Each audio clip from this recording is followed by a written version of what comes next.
Welcome, everybody, to the Cornell Veterinary Podcast. I am your host, Dr. DrAndyRoark. Guys, I'm here with my good friend, Dr. Brian Bourquin, today. Brian is here to talk with me about the Not One More Vet C.L.E.A.R blueprint. This is a certification that has been rolled out for veterinary hospitals around workplace wellness. I think it's really interesting. They have put these modules and trainings together with the help of people from a lot of different industries with a lot of different expertise. I am a big fan of getting wellness into our practices. I want to keep our people healthy and happy. I want to keep them enjoying medicine. As Brian says, one of the biggest values of something like this is the retention benefits. The chances of keeping our staff are increased when we take care of our people. And so anyway, Brian is an awesome guest. I am just such a big fan of his. He is super transparent and vulnerable in this interview, which I love. He talks about the experience of doing the certification with his practices, what people are on board with, what they were not on board with, areas that his practice soared, areas where his practice they found out needed to change their game. And he talks about kind of what that looked like and what they did. And honestly, it's a great conversation. I really think you guys are going to enjoy it. Let's get into this episode. This is your show. We're glad you're here. We want to help you in your veterinary career. Welcome to the Cone of Shame with Dr. DrAndyRoark. Welcome to the podcast, Dr. Brian Bourquin. How are you, my friend? I am great. Yourself? So good to see you, Andy. It's good to see you as well. You and I have known each other for years now. I think I met you back in 2017, 2018 was the first time you and your partner Paul came to Uncharted, the vet conference that I run, and we got to meet, and we've been friends ever since. You are doing fascinating things right now. You are doing some work with, actually, let me just pause here. For those who don't know Dr. Brian Bourquin, you are the co-founder and chief vision officer at Boston Veterinary Clinic. You are on the board at Not One More Vet, or NOMV as it's known in the profession. You're also on the board for the Massachusetts Veterinary Medical Association. You're doing a lot of things. And you and Paul were really instrumental in a new program that Not One More Vet has put out called the C.L.E.A.R blueprint. And it's a type of certification for practices. And I wanted to come on. I just wanted to talk with you about it. I'm really interested in what you're doing.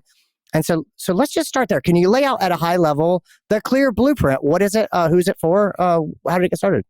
Sure. Thank you for that. Great intro. So we basically think of it as a workplace wellness certification program.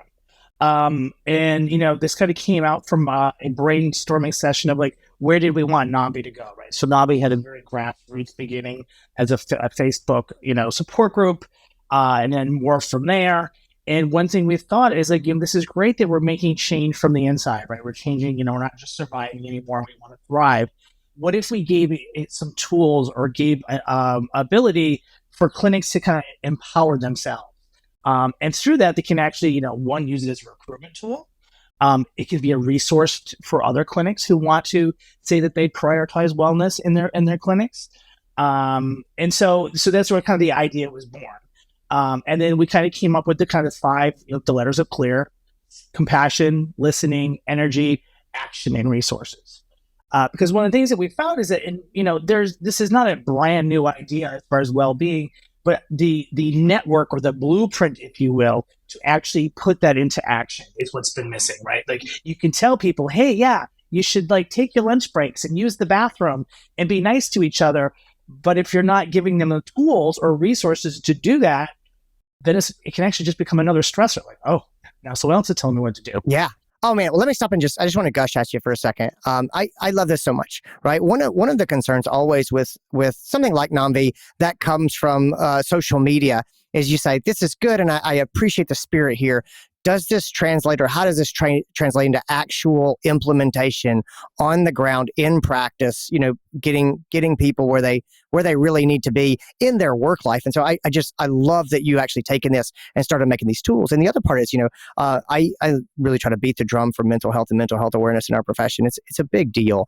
And I often roll around with that question of, how do we go from sort of noise in the air down to the actual inside the practice, what nuts and bolts, tangible change. Like, Brian, you guys are building something that actually does that. Like, you've got some real metrics, you've got some real programming, you've got some checkboxes. And also, I think you're spot on with the idea that there is danger about raising awareness without rolling over into actual implementation. And I do agree. It feels like take your lunch breaks, things like self-care. And at some point you go, guys, it's more stuff I'm supposed to be doing. And it also kind of feels, I don't know, it's another thing that I feel like I'm failing at every day because it's too nebulous and it doesn't get onto my calendar and I don't know what done looks like. And so all of those things are reasons I just got really excited when I was learning about C.L.E.A.R Blueprint. So start to unpack it. I love it. I love the fact you have the acronym, you have these sort of resources.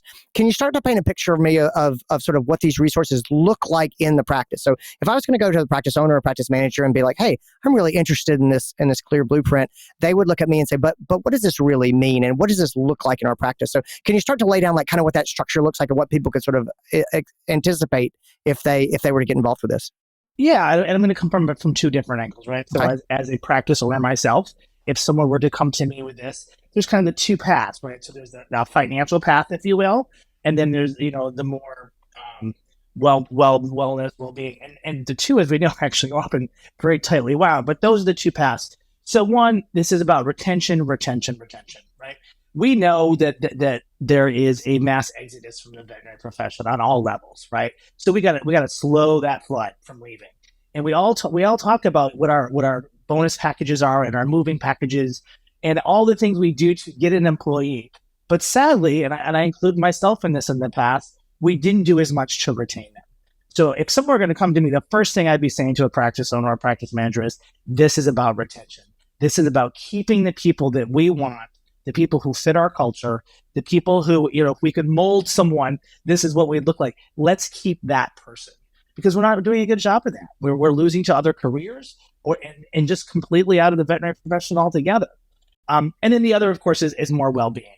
So we know that like happy, not depressed, sleeping, eating, using the bathroom are going to be better employees. They're going to be nicer. And what are they going to do? They're going to do a better job at their life goal often is, helping animals, right? So that's why, always going to remember, why are we here? What are we doing? We're here to help animals and help their pet parents. They're going to do that better if they're feeling. And then lastly, this is kind of flipping it the other way. I would say it doesn't have to be the practice manager or the practice owner that is being brought this. I would say you should, I would talk to my other practice owners and say, bring this to your staff. What better way to say, hey, I'm going to put my money where my mouth is. And we did this, right? We were one of the betas. Yeah. Thank God we passed. That wouldn't have looked good.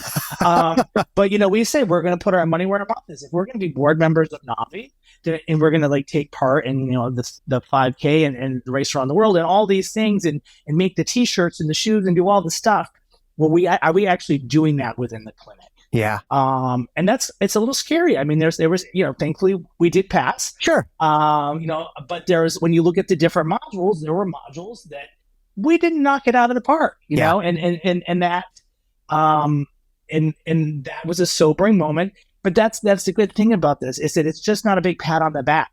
Yes. Like this is an ongoing living program. So you're going to look at those areas where maybe you didn't do as well. Okay, well, what's my 10-step plan or when am I going to regroup and look back at this again? Yeah. Well, I think it's really a positive you didn't knock it out of the park. I mean, as you say, if you go in for a certification and you just breeze through everything, it was probably not actually going to make you any better. And so it's just funny. In my business in the last couple of years, I've really looked at that, and there's areas where we struggle, and we've had to pick it up and go, oh man, this is not something that we're great at. And it's sort of humbling, but then also you go, well, wait a second, this is how we continue to grow and get better. We should always be challenged. Brian, put your practice owner hat. Can you just keep it on for me for a second, if you don't mind? Walk me through that experience. So you go to your team, you're like, hey, I've got this thing. How did you explain it to them? What was their reaction? Were they like, yes, we want another thing to do? Or are they just kind of like, well, he's really excited, so we'll just do it. How did you talk to them about it? What was their reaction to doing something like this? I mean, so I leaned heavily on the clinic managers, right? So we have, for those who don't know, we have multiple clinics. So I'm not necessarily as well known as I was at one point where I knew everyone. So I relied on the clinic managers for help. And we basically said, we want to take this assessment, right? We don't like to say test. No, I like for the word test. Mm-hmm. We're going to do this assessment of different areas looking at the clinic health, okay, the wellness health.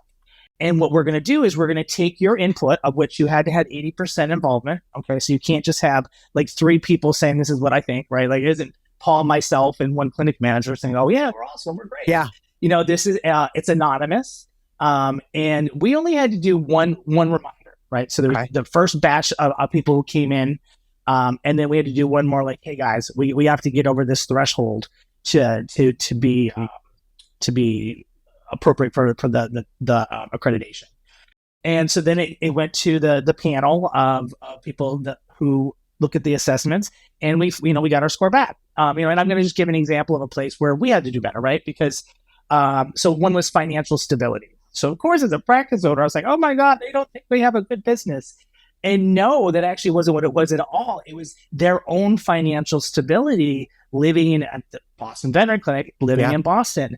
And, with this coupled with, and I don't ever think CLE.A.R blueprint should be used, in a silo. So we actually use this alongside a DEI exercise. And one thing we found is, especially people of color living in Boston, where they were struggling, they were paycheck to paycheck, and really worried about, what would happen if, kind of thing. And so one of the things this led to, my long-winded story here, was we actually gave a $2 raise across the board that went just to them. Right? So I'm sorry, let me back up.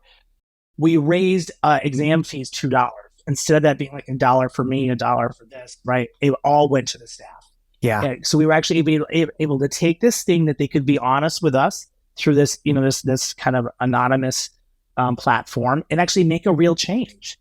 So I now have, I'm up to 100 employees. It wasn't for salary, but now these people are feeling a little bit better, right? So, and that shows. Like, I mean, what else can show that your practice cares about you than a raise that goes just to them that came out of something that they brought to your attention? So there's a number of things I want to grab onto here, because this is such a great story, and I love how you put this tool into practice, and how you rolled out the staff, and how you got involvement, and then how you made changes based on the experience of the staff and with the information that came back to you. I think that's just how it's done. I think it's a beautiful story.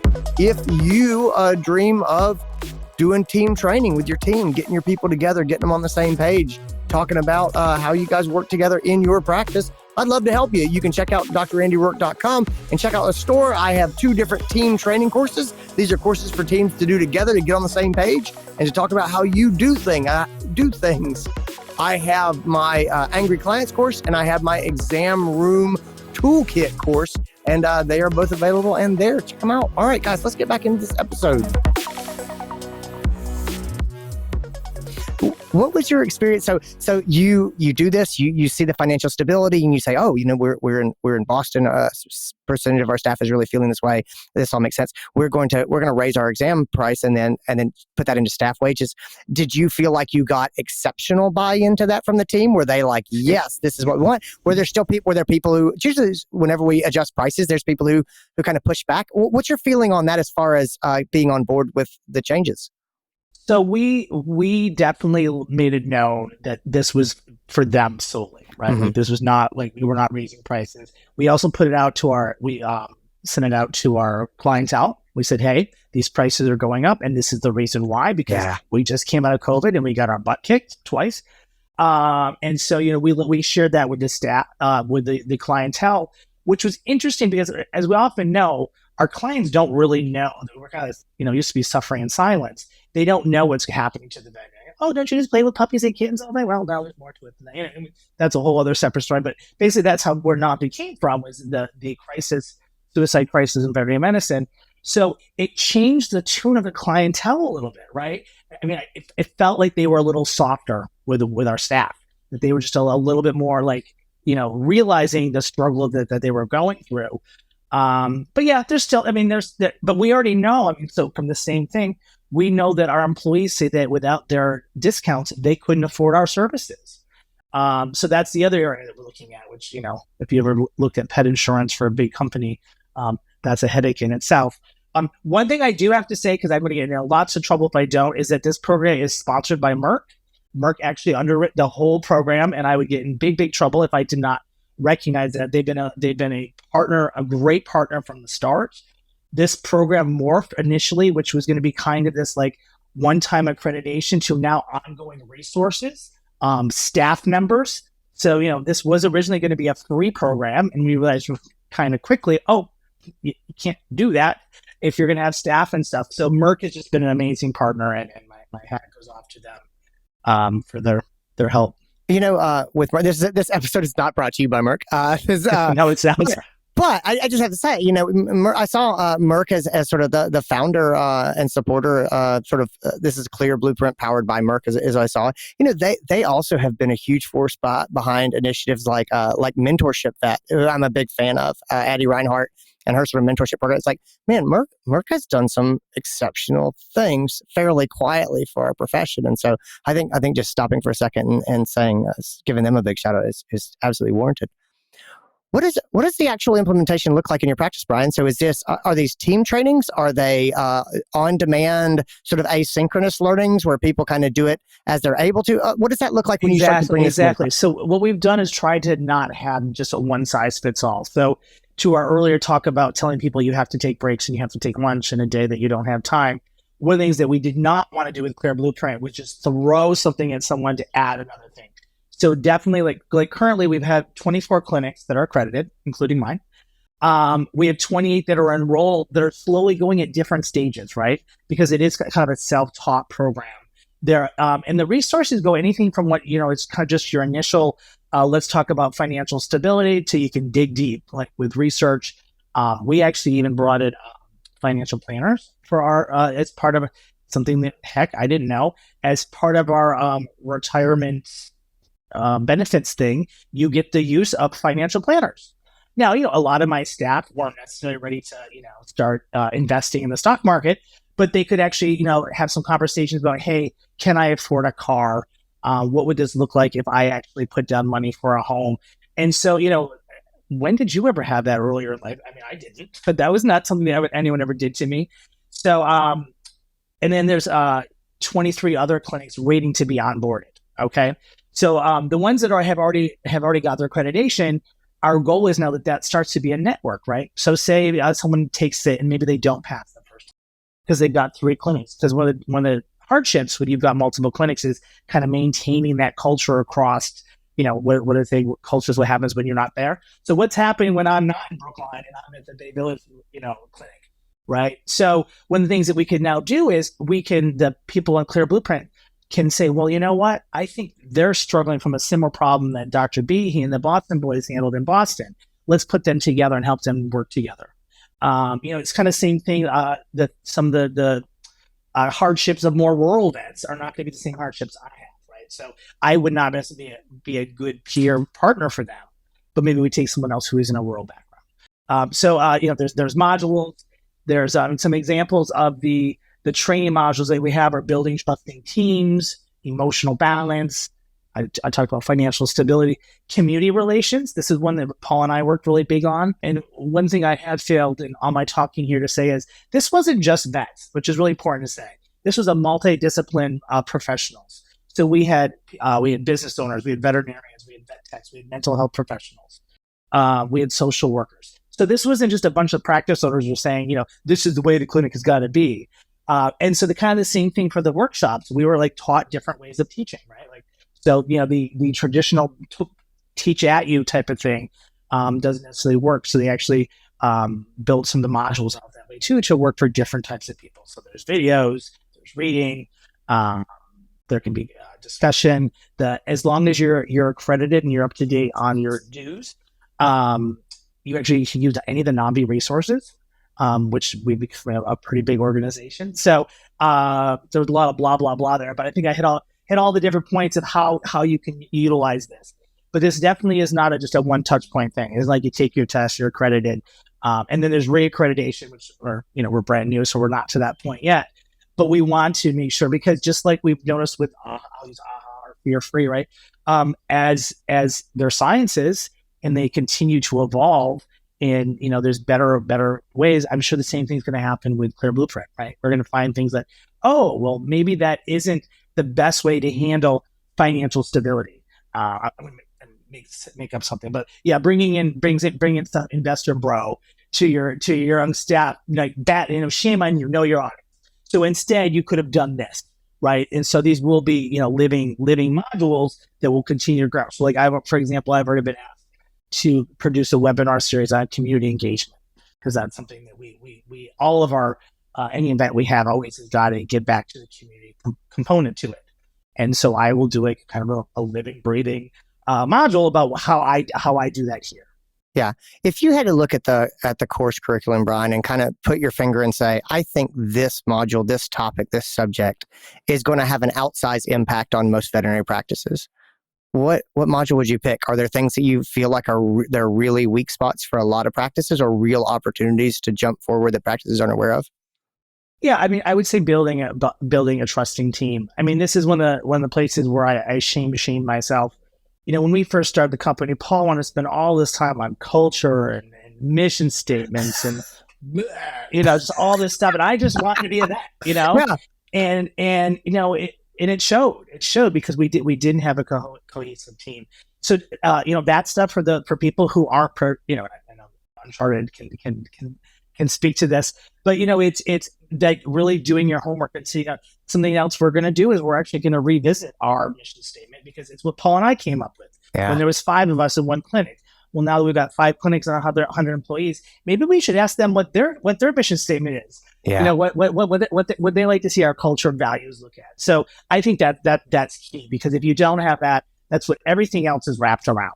Yeah. If you can't get your hands around that, then you're going to struggle. And I don't know how you could get to any of these kind of more advanced platforms. Yeah, no, that makes a ton of sense. I totally hear the old, do we really need to spend this much time on culture and mission statements and things? I get it. As a pragmatic, problem-oriented person, I get it. Are there pitfalls that you see for practices who are like, yeah, we want to pick this up? Are there ways that you could see people or have seen people stumble rolling this out to the team, communicating about it? How do I shoot myself in the foot if I had the best of intentions and want to get my practice on board? I mean, what places that we're seeing some struggling is with, and I'm not going to pick on the corporates, but corporates is a little hard because you've got a network, and you may have one practice manager at this clinic who really is behind wellness, and someone else who maybe is just struggling to get through each day, and they can't, they don't feel they can worry about wellness. So that's one area. There's a time commitment to this, right? So we're giving this to teams of overworked people who are trying to be the best them, but they got to sleep sometime and they got to go home and walk their dog. And so we've seen some of the how long the program is going start to get a little long in the tooth, right? So then and that's where we just kind of regrouped, and then also the idea that this is going to be an ongoing program, that this is not a one-time thing. And so if you get some staff turnover, which may be a good thing, right? I mean, some of this is if you don't get enough buy-in, you maybe need to look at your team. Is it a lack of a mission statement, or is just are you not all on the same mission? Sure. But that can also make it harder. I mean, we've all dealt with, like, quote, the toxic employee, and you do that. Well, at least they're human. At least they can hold a dog. Maybe they're not good at it, but at least they can do it. So, those kind of things. When you do lose some of the people from this, you could almost look at this and be, well, I liked it better before we accredited. Now I'm working twice as hard. Yeah. So you just got to kind of weigh that, like, no, guys, like, the long-term goal here is we're going to retain you because this is going to be a good place to work. Kind of hang in there with us. But we found that the team buy-in, just because we brought this to them, that we were already ahead. We already were in the plus column with the team buy-in, because we're being so proactive with this. Well, I really like that point about expectations. So programs like this fall into the important but not urgent quadrant of the Eisenhower matrix. I think most of the most valuable things in practice are important, but not necessarily urgent. And they're not on fire. No one's like, oh my God, we have to have that certificate now. But those are the things that make the practice. And so it's always a battle to keep people engaged and say, this is important. I know it doesn't have a deadline that's tangible sitting on top of us, but we've got to keep working. I think motivating people that way is got to be top of mind. And then the idea that this is not hey guys, we're going to get workplace culture sorted out in the next 6 weeks, and then we'll be done with it. Like people, they don't really want to hear that. They want to believe like, yeah, we'll be done. And I think setting that expectation up front sounds like a pretty smart move. Brian, where can people learn more? I'll put a link down to the CLEAR Blueprint information page in the show notes. Other places that they should go to get information, any resources you would recommend? Yeah, so NOMV.org, that's where our major parent site. CLEAR Blueprint has its own area. You can actually go right to the /CLEAR Blueprint. And there's a site there that you can apply right then and there. And then you'll start filling out your information. Having an advocate is key for this. I should have mentioned this before. I was not the advocate because I was going in too many different directions. You've got someone who's on the ground, who's actually kind of taking care of this. So you would get your clinic advocate to apply, and then they'll get you lined up and get the process started. There is a fee, which I want to say that just to be completely transparent because of the need for staff. It's $4.99 to $8.99 depending on the size of your clinic, because there's more work when there's more people. Yep. But there are scholarships available, right? So if you're finding that this clinic, you're a clinic that's struggling because your team is not cohesive and everyone's quitting, well, maybe you don't have an extra grand laying around to pay for a program. So we do have scholarships available for that. That's outstanding. Thank you so much, Brian Bourquin, for being here. You are amazing. Thanks for the work you're doing with NOMV. Thanks for telling me about CLEAR. I'm looking forward to it. Guys, take care of yourselves, everybody. Be well. And that's it, guys. That's what I got for you. I hope you enjoy it. I hope you get something out of it. As always, if you enjoyed the episode, one of the kindest things you can do is share it with your friends or leave me an honest review wherever you get your podcasts. Guys, take care of yourselves. Be well. I'll talk to you later on. Bye.